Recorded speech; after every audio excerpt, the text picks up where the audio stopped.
Qarindoshlar, aytsam ishonmaysiz, hammasini o'z ko'zlarim bilan ko'rdim. Xitoyda kattakon targoviy sentrda ayollarni joni dili bo'lgan Dyson Fanni 4000 yuanga ko'rdim. Ya'ni 6.774.000 so'm.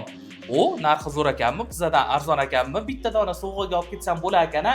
Deb turgan joyimda qitmirligim tutib qoldi. Qani mana shu 4000 yuan turgan Dyson Fan Pinduodu'da nech pul ekan deb Pinduodu'dan qidirsam, Xitoyda 4000 yuan, ya'ni 6.774.000 so'mga turgan Dyson Fan Pinduodu'da 2808 yuan, 2808 yuan so'mda 4.756.000 so'm bo'lar ekan deya qarindoshlar. Xitoyning targoviy sentrlarida narxi rosa zo'r ekanmi deb turgan joyimda Pinduodu'da bunaqa narx chiqib tursa bo'ladimi? Ajoyib qarindoshlar, birgina qitmirligim tufayli 2.086.000 so'm pul tejab qolishim mumkin ekan. Endi bir o'ylab ko'ring qarindosh, aynan mana shu Dyson naborni siz 7.830.000 so'mga olgan bo'larmidingiz yoki-da birgina Xitoydan zakaz qilishni o'rganib, aynan mana shu mahsulotni 7.830.000 so'mga emas, atiga 4.756.000 so'mga olgan bo'larmidingiz? Siz birgina Xitoydan zakaz qilishni o'rganganingiz sizga 3.074.000 so'm foyda olib kelayotgan ekan.